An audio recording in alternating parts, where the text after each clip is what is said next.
Welcome to the Real News Network. I'm Paul Jay in Washington. Joining us again from Amherst, Massachusetts, from the Pt.2 studio, is Gerard Duminel. He's an economist at the University of Paris and is the author of the upcoming book, The Crisis of Neoliberalism, From Subprime Crash to the Great Contraction.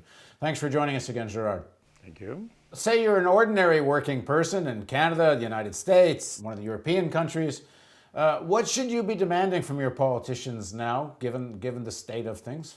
Well, you see, what's happening now, I explained before what neoliberalism is about, which is a restoration, the tremendous increase of the income of the richest fraction of the population, okay? Now, this mechanism led to a major crash, to a major crisis. And what are they doing?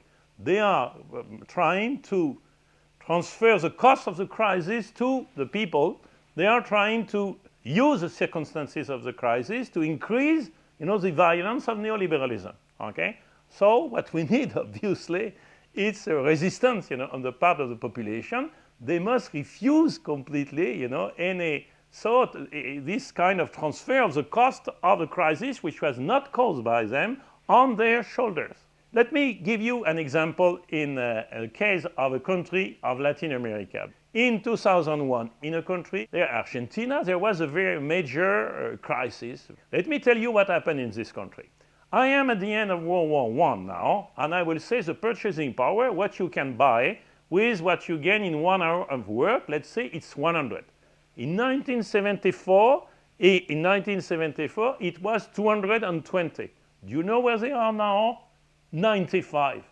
Okay? Just to tell you that if a government, if a society, if upper classes use the circumstances of a crisis to encroach on the purchasing power of workers, they can do that absolutely, tremendously, and absolutely frightening manner. I'm not saying that now they will divide the purchasing power of workers by 2 in Greece or in the United States. I just tell you that things like that happen in the world, okay? So workers have to be absolutely careful, to resist to what is happening now. Workers are not responsible for the present crisis, and these classes are using the present crisis in order to transfer the burden on the popular classes in order to impose even more, to a larger degree, the violence of neoliberalism on them. So what is needed now is, of course, resistance.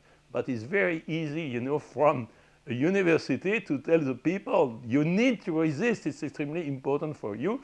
The real difficulty is to do it, okay? And it's also dangerous, as you know.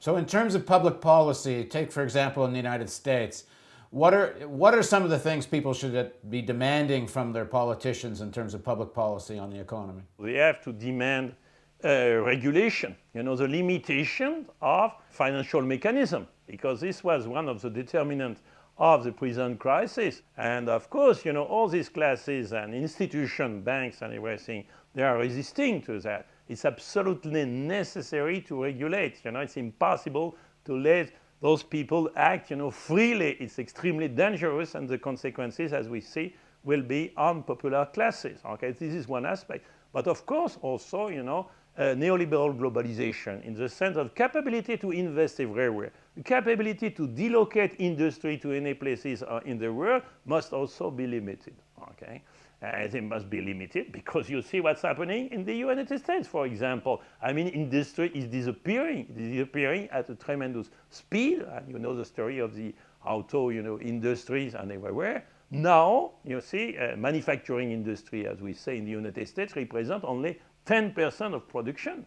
It's losing, in size. That's absolutely incredible size. So how should that be addressed? Because that's something people talk about all the time here, the gutting out of industry, but they blame it on the issue of wages. So if anything, the solution here, as took place in the supposed saving of Detroit, where they took an auto. But this is a very good example. You see the logic here, okay? Wages are 10 times, 20 times lower in other countries, okay? So if we want to keep our industry, we need to diminish wages. That's exactly the story that I said, as I said, with Argentina, okay? So it's absolutely necessary to resist to that. But I mean, at least now, local industry must be protected, okay? This is absolutely necessary This is contrary to the interest of big transnational corporations. Okay, this will serve also the interest of other corporations which are still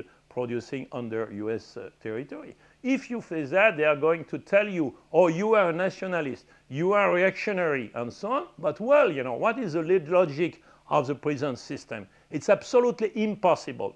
For example, let's take Europe. To stop speaking about the United States, it's impossible to introduce a competition between workers in Romania and France. Why? Because the average cost of 1 hour of labor in France is 28 euros. In Romania, it's 3 euros. So we are progressists. We are internationalists. We open the frontier between Romania and France. But you can see the consequences, of course, for workers in France. This is absolutely impossible. And second, maybe this is good, at some point for workers in Romania, and this is good for workers in China, but we must say something. These kind of trends are preparing a future for even the working class of these countries, which is a terrible future, because this is not a future of security of employment, this is not a future of social protection, this is the neoliberal future which will be exported to countries like Romania or like China. So maybe in the short run this might help this worker, but at the cost of the situation of workers in more advanced countries. But anyhow, for all the workers of the world, this is preparing absolutely terrible future, which will be a future of the neoliberal world, which is a future of inequality, which is a future of absence of social protection, which is a future of tremendous exploitation. But then don't you get into these kind of nationalist trade wars again? I mean, isn't there No. some other alternative in terms of demanding, for example, the whole question of unionization in countries like Romania and other places? Yeah. I mean, if you just get into protectionism, then doesn't that lead to... This is the propaganda of our governments, of course, this is exactly what they're saying. You are nationalist, you are a protectionist, but it's absolutely impossible to open right away all frontiers between countries which are completely unequal. The problem is not now, of course, nationalism in this sense. The problem is to organize exchanges among countries. Okay? I'm not saying that we should stop any kind of foreign trade. This would be completely ridiculous. And countries of the third world, need to export countries of the third world. So what we need is to negotiate agreement between various countries, taking into account the advantages of popular classes in each country. And this can be done, you see. I'm not saying that we should grow bananas in France, okay? So we need to import, we also need to export a number of things. But this must not be done under the principle of the World Trade Organization. This must be done under the negotiation of trade agreement between countries of various levels of development, taking into account the mutual advantage of various of the popular classes of the various countries. Because this discourse about you are protectionist, you are nationalist, is exactly Margaret Thatcher. There is no alternative. Either you are a neoliberal and you work 100% in the interest of capitalist classes, or you are a reactionary or neoliberal. I personally say no. Okay, there is another world, another manner of organizing people. Okay, and this is actually the message of the alter-globalist movement. There is another manner, to organize the world among various people than the neoliberal manner, because the neoliberal manner is only the advantage of upper classes. Thanks very much for joining us, Gerard. Thanks to you. And thank you for joining us on the Real News Network. And don't forget the donate button up here or down there, because we don't have a neoliberal model and we can't survive without your donations.